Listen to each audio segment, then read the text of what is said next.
What's up, Iron Minds crew? It's Tuesday morning, and we are back. Oh, what's up, fellas? How you guys doing? What's going on? We out here. We outside. Good morning, GM. It is September 2nd, baby. New month. Let's go. New month. September 2nd. On the attack.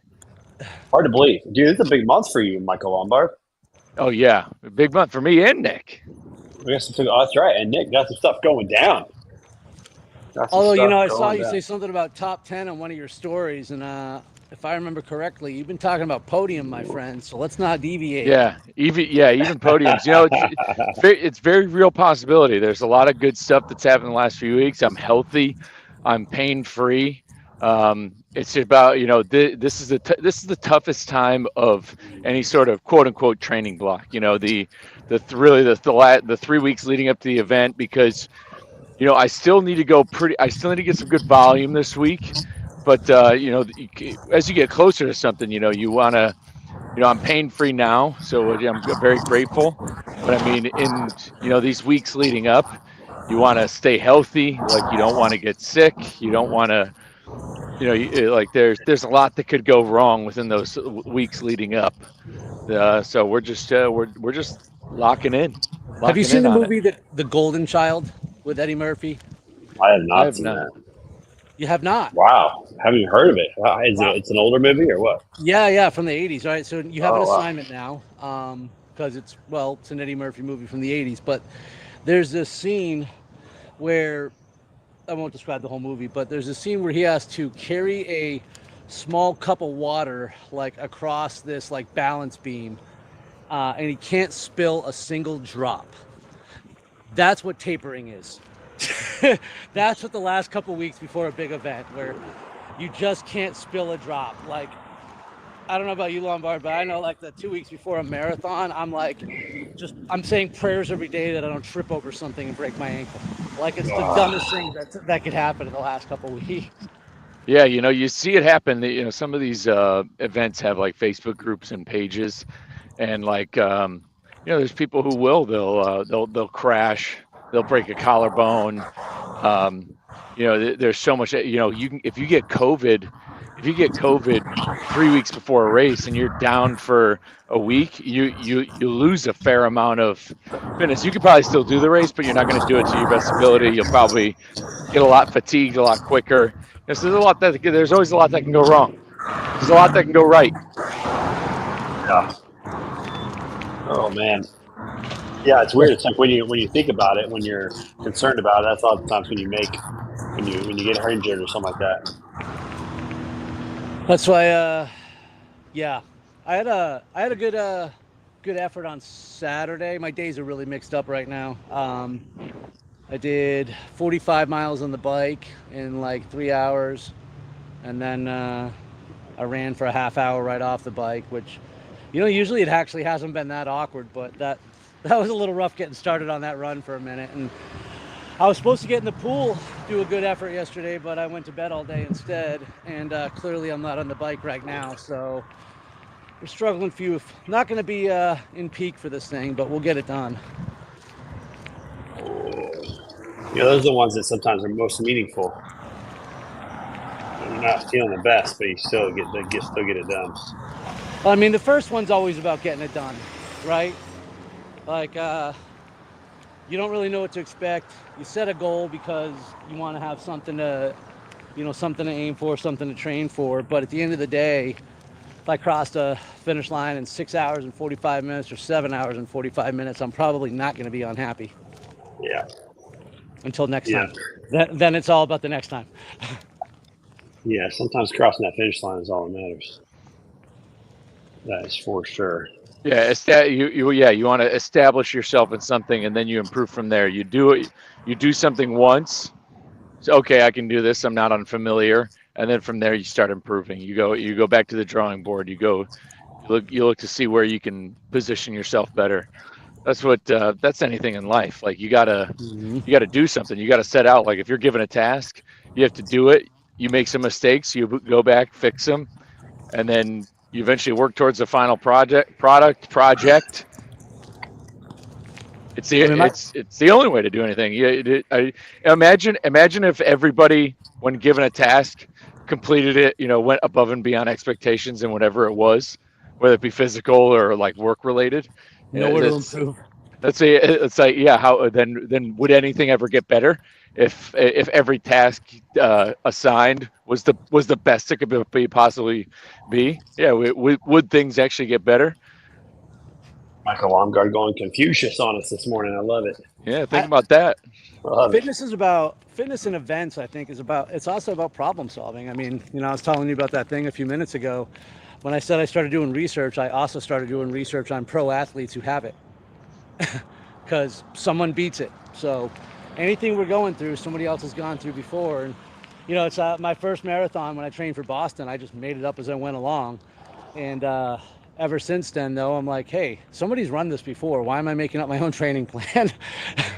Right. Don't got to reinvent the wheel. That's for sure. So looking at that is for sure. What are you guys doing in regards to nutrition when it comes to these ultra marathon type races? What's that look like for the next 3 weeks, and especially the week leading up to the event? What's crazy is doing my century ride. I've finally I've crossed over where I'm using some different where I'm playing around with some different food. So like again, so on Saturday I did a century ride, a 100-mile ride, and if you're especially my height, weight, gender, 100 miles, you're burning basically 3,500 calories. So I mean, we talk about this a lot, how you can't outwork a bad diet. The only way you can outwork a bad diet is to either be Matt Johnson, the ultra runner who's been running over 100 miles a week, or you're doing this level of cycling and running and swimming, because like you do a 100-mile ride, you cook 3,500 calories, you can get away with a lot. But like fuel wise, during those events, and I did it during my long run yesterday, I did 13 miles yesterday. I've been hitting up the Nerds clusters and the Swedish fish, because what's crazy is the macros. So you're probably, for anybody watching, marathon runners, people who do those races, you're familiar with gel packets that people kind of just rip and go as they're running. The macros on it, there's about 100 calories per pouch with like 24 grams of carbs, 24 grams of sugar. One serving size of Swedish fish and Nerds clusters is the same amount of energy you'd get from one of those manufactured gels that are designed specifically for those sports. But yet Nerds clusters and Swedish fish and other forms of candy are ridiculously cheaper. And so you're getting the better bang for your buck. I can't do the Swedish fish because the gummy type stuff I have a hard time like putting down while I'm in the middle of an event. But the Nerds clusters I'm on with, as a diabetic, that comes number one. My number one thing I have to look out for, especially during the events, is how do I maintain my blood sugars. And there are sometimes the gels won't even really help. But I mean, I don't know what the all 100 of those calories of a Nerds cluster must be pure sugar, because it works 100% of the time. I'll tell you what, in the 2019 New York Marathon, it was on November 2nd. And so I'm running through the Bronx, or I think I was in Brooklyn, and blood sugar just would not cooperate. And so I had a bag of candy corn with me from Halloween. I took that out and put it down, and that lasted a few miles easy. But food-wise outside, it's like, the diet still kind of stays roughly the same. Like I kind of eat within a maintenance. Like I'm still eating like the same good foods, the same breakfast, depending on what I'm doing the next morning or that night, like I add in either a little bit more rice or I add in sourdough bread. For those watching, again, when it comes to diet and exercise and fitness, you don't need to give up carbs. You don't need to cut carbs. If you subscribe to the Taillights newsletter, I vindicate carbohydrates because, for fun fact, when it comes to carbohydrates, 1 gram of carbs is 4 calories. 1 gram of protein is also 4 calories. So it has nothing to do with the macronutrient itself of carbs. It has everything to do with the calories that come with it if you're trying to lose weight. So you don't need to vilify pastas, breads. Where you get your carbs from matters the most. And sourdough bread, there's a lot of them where they'll be, sourdough will have like 6 grams, anywhere from 4 to 6 grams of protein in it. And it's still good to have, especially if you are walking more, doing a little bit more cardio and strength training. Any bodybuilder is going to tell you need carbohydrates if you're going to be a bodybuilder. And regardless of your activity level, you should. They're your body's primary source, and it's your best fuel source. So like when your body's burning carbohydrates, you are operating more efficiently. So like if you are training for something, if you are wanting to perform, you're trying to get faster, your body using carbohydrates or your glycogen stores is going to burn better. It provides better energy than if your body is actively burning fat for energy. But yeah, the food stuff, everything kind of remains the same. Like you can eat a few extra calories depending on your activity level. And we keep it rolling. My diet won't change much. If anything, I think I've been in a calorie deficit a lot during this training cycle, and I have lost a few pounds, which is fine. And so I imagine I probably won't. I mean, I eat to my needs, not necessarily up for the race. I will tell you, especially with this other thing that I was talking about, that sodium intake and hydration are just critical. So I've been upping that the whole time, and like I'm doing 5,000-6,000 milligrams of sodium right now. I don't know if that's a lot, but I'm going to try to up that to 10 over the course of the next couple of weeks. Not for the race, just for everything else. It's not easy, but element packets, obviously different. So I've been doing those, but that takes a minute. Lombard, I don't know if you don't have any experience with element, but starting right out with a whole bunch of sodium on an empty stomach is not a recipe I would recommend for a lot of people. And, just a lot of electrolytes, and I mean all the things that I can control. I mean, the thing about staying healthy for a race is just it's about staying healthy, right? So I mean the same habits, keeping up the mobility and stretching, and this thing will pass and I'll get back on it tomorrow. Ooh, what's up, Jessica Howington? Good to see you. She's in the comments this morning. She's up. How's that ride going, man? 100 miles. Was that your first 100 mile? No, you've done a full Ironman. Of course not. That wasn't your first. Yeah. Yeah, done a few of those on the Century ride. Never mind. That was a stupid question. But I'm excited this time of year. I've been talking about it a lot in classes I coach. With it being Labor Day weekend, there's a lot to look forward to. There's better weather, so I mean, you're eliminating some excuses for why or why not you're not outside. But like this is another part of the year that's a new beginning. We've got a new NFL season. We've got a new college football season. Go. We've got a new school year. Kids are going back to school, and so this is another like almost mental page turn anybody can use to start working on their discipline and start just showing up. Like you just need to start showing up to do the things you say you want to do, and it might hurt, you might be sore, but when you show up to what you're going to do, when you kind of take action on your discipline, that is you telling yourself and telling your mind, I trust where this is going, and you're not already there yet. Like use a new beginning, use a new season, new whatever, new anything to get it strong. Put something on the calendar, because when it comes to coaching, whenever I talk to members all the time during class, I always ask, what's your goal? What's next? What are you going after? And a lot of people's goals are, I just really want to stay consistent.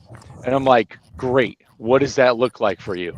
And people don't, they don't a lot of times have an answer for it. And that's why putting something on the calendar, whatever it could be, is one of the best ways to stay consistent. You don't need to be a racer. You don't need to be wanting to win your age group or place or do any of those things.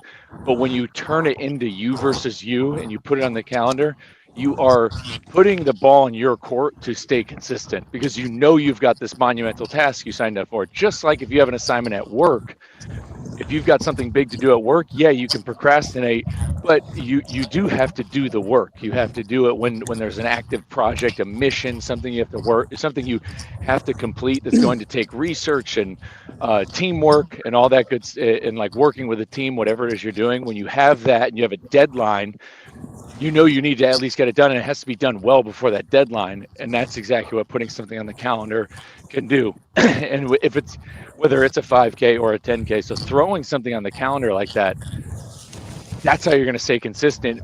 And if you put it on the calendar for, say, February or March of next year, that's you not having to worry about the holiday slump, the New Year's slump, starting over. Like that's you like just rolling with whatever you got going on. Yeah. I have a mantra I like to give myself, which is I just say today's day one. And, whether it be if I felt myself slacking on my diet, slacking on my work, slacking on anything, or if I just felt like there's something I need to get started, just day one, reset. It doesn't really matter how I failed yesterday. Today's the day I can start, and today's the day I can get after it. So whatever it is that you're pursuing, and even if I'm with Michael a lot on this one, I always put something. There's always got to be a goal on the calendar, and not just physical. I mean, there's business goals, there's personal goals. There's always things that I'm chasing, and got to remind myself, today's day one. That's it. Just get started. Whatever the first move is. It's one of the most powerful takeaways I had from Goggins' first book is that day one, week one mentality. I think what a lot of people don't know, especially if you haven't read the book, is this is a guy who had to do Hell Week 3 times to become a Navy SEAL. Like he had to drop back and start back at day one, week one at Buds, Navy SEAL training 3 times. And so this, a lot of people are in this headspace of, you want to be your high school weight, you want to be your college weight, you want to do this, but it has to do with starting over. Can you fathom going through just Hell Week alone at Navy SEAL boot camp 3 times? Like he's already done it and he had to do it again. He's already proved himself. He's already proved he can go through it, and he had to do it 3 times. And and so when you really put that, when you put that out, when you lay that out on the table, there really is no excuse for why you can't start back over. You might not run as fast as you used to, you might not lift as heavy as you used to, but I mean, if that guy can go back and do 3 Hell Weeks Navy SEAL training, why can't you also start over? Like that day one, week one, like back at it. This is what we're doing. It really is a mind shift. It really is a mentality. And it's just us getting in our own heads about whatever it is that we're trying to do. This I can't attitude, or it's not going to work out, or whatever it is, man. It's like, it's such a mindset. I mean, our mind is the most powerful thing we have. It really is. It's that immediate gratification that we're so used to wanting and expecting that makes us quit when we don't get it. But I mean, that's, becoming a Navy SEAL is a lifelong goal. That's a big goal. So, there are things that I want to pursue that I'm sure other people want to pursue that are also lifelong goals. So I'm thinking about, you've heard me talk about the Spartan race in Killington, Vermont, the Ultra that I have failed 3 times on. Yeah. That is easily the hardest Spartan race in the country. And I'm already lining up for next year. I'm going to set my timer soon. It's that's one of my 2 goals for next year. And how do you keep going back? I mean, that was hell. It was absolute hell. Every time I took that mountain, it was 100% suffering the entire time. And so I'm not only am I lining back up to get it, but I plan on suffering a lot between now and then so that I can actually make that happen. I mean, we're talking about something that's over a year from now. And, this year has flown by, but the amount of things that come up in a year to distract you from your goals, whether it be physical, mental, emotional, financial, all the things that continue to set us back, that's what makes it great. If it weren't for those things, it wouldn't be worth setting the goal in the first place. Yeah. So true. Is that Jeff Dickinson in the comments we see there? What's up, Jeff? What you doing, buddy? What you doing? Where you going? Good to see you, man. Bodacious cowboy. Been too long, my friend. Dude, he's sunsetting that brand. He's sunsetting that. He's just Jeff Dickinson. Jeff Dickinson now. But yeah, good to see you, my friend. Welcome this morning. Good to see you. Who else we got in the comments this morning? I want to give a big shout out. Who's out there? S1 Logistics. Oh, hell yeah. Yeah, I want to give a big shout out to my boy Adam over his YouTube channel, 51 Logistics. He's been popping in. 51 Logistics. 51 Logistics, yeah. I'm too far away. Yeah. Big shout out to the boy out there. He jumps in. He's all about the YouTube lives. So for anybody who is watching, definitely go check out his YouTube channel. He's got a freaking phenomenal channel. You can follow his adventures over the road. He's been popping in, seeing what we're up to at Iron Mines, early AM. Let's go. Oh.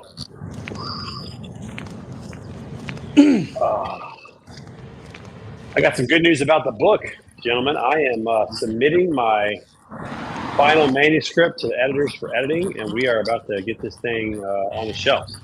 Your book? Excited about that. My book, yes. I've been writing a book for the last 2 years. It's taken me a while. I saw you only start mentioning it. I figured you just started writing it, but you've been at it for a while, huh? Yeah, so I've actually been wanting to write a book for probably a decade now. I started a blog back in 2012. Did that for a while, really enjoyed that, and just kind of got this itching to write a book. And I don't even know, like, it's interesting when you write a book, like, you know, some people might buy it, nobody might buy it. But I did it. I needed to do it. I needed to get it out.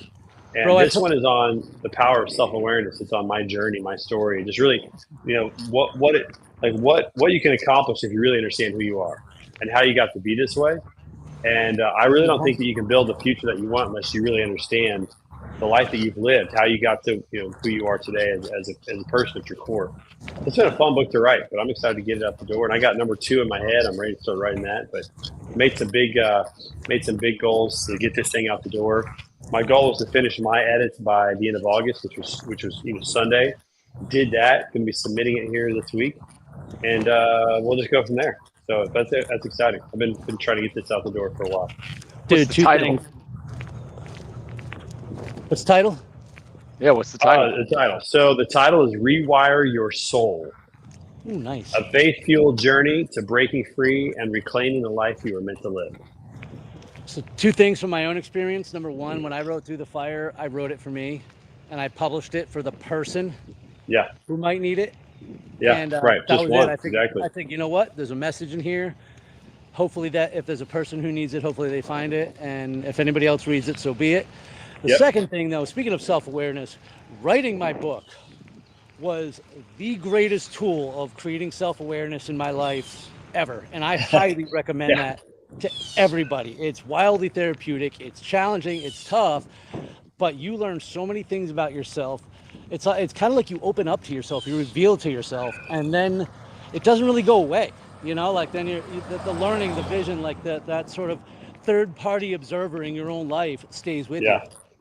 Well, here's the main reason why I wrote this book, and that is I really believe that everyone out there, every person out there has things in their life that they do or think that they don't even realize that they do or think, and they don't really understand where it comes from, but it's harming them. It's actually a negative in their life.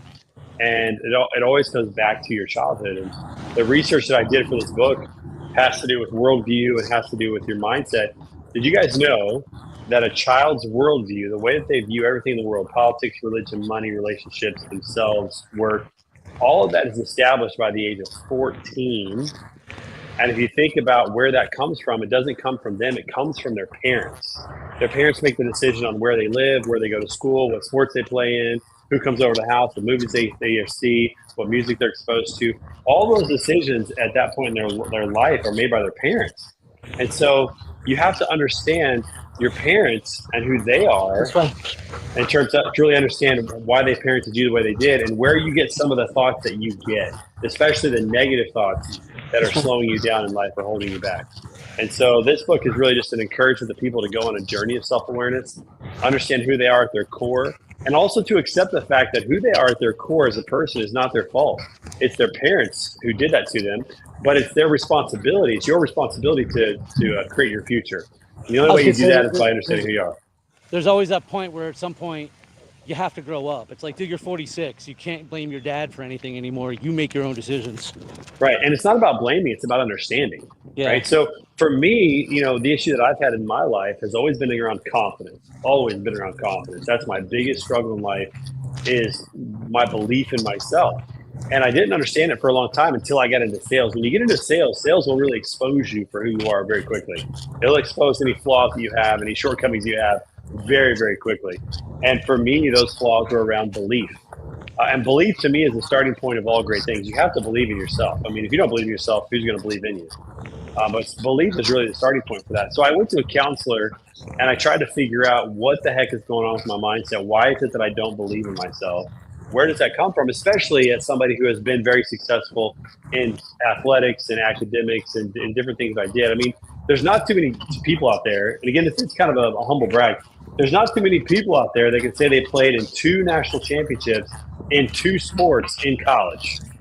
And I got to do that. I played the national championship in basketball my freshman year. I played the national championship in golf my sophomore year. And like, you look at the resume and go, wow, that's a decent resume. This guy's had some success. Why is he not confident in who he is? And I had to go back and understand my childhood and understand what was going on to start overcoming that, to create some tools, to create some habits that would overcome that. And that's been really, really helpful in my life. And so the whole point of the book is to encourage people to go on their own journey of self-awareness, really understand who they are, and then use that to create the future that they were designed to live. So it's going to the editors. When are we going to see it? So it's going to the editors. They have a process of editing and proofreading and working on the cover. My goal is to have it out before the end of this year, available for purchase, especially before Christmas. Could be a good Christmas gift, those types of things. Michael, you're about to say something. Yeah, no, I'm saying this is exactly why, I use this term loosely. This is why regular people, real people, need to write books. Like, it's one thing when, like, the CEO, you think of Brad Jacobs, he wrote his book, XPL guy. And it's like, and the reason why you buy his book is because he's wildly successful. And it's like, of course, so, you want to learn from these people who are wildly successful. But I'm not going to be, as much as I would love to, I'm not going to be Brad Jacobs. Like, that's that, I wasn't born to follow in that same footsteps to, becoming a billionaire or what have you. But what do I have something in common with? You and I have a lot in common. There's a lot more I could take away from that book by reading it with somebody else. And I think most people, same thing with like Nick writing. Number one, well, Nick is an anomaly because your story and Nick's books are also excuse eliminators, because Nick is just a regular guy who's doing extraordinary things that predominantly non-diabetic and healthy people and cancer-free people aren't doing. So that's what makes his stories valuable. But regular people, it's why, but not everybody can write a book. Not everybody has the skill set to write and to work like that, which is why I think using social media, making content, and journaling to an extent, but even journaling like can be a little bit uncomfortable. But if you do something, and my friend Trina came up with this, of just like leaving a voice memo for yourself, putting it down there, like putting it down there for the record. But I'll tell you, that research you did, it is true. The human brain, it is a supercomputer at a very young age. The human brain is the most advanced piece of technology in the universe, and it's downloading so much at rapid speed for a short amount of time. And then for you to unlearn what that computer's downloaded, I guess from year 0 to 14, you quite literally have to unlearn it, because what you've downloaded, that's not who you are. That isn't like, so if you grew up in, say, inner city Baltimore from 0 to 14, and all you know are the negative aspects of that kind of culture and society, of whether it be crime or what have you, that doesn't mean that's what you need to be. That doesn't mean that's what you should be. That doesn't mean that's who you are.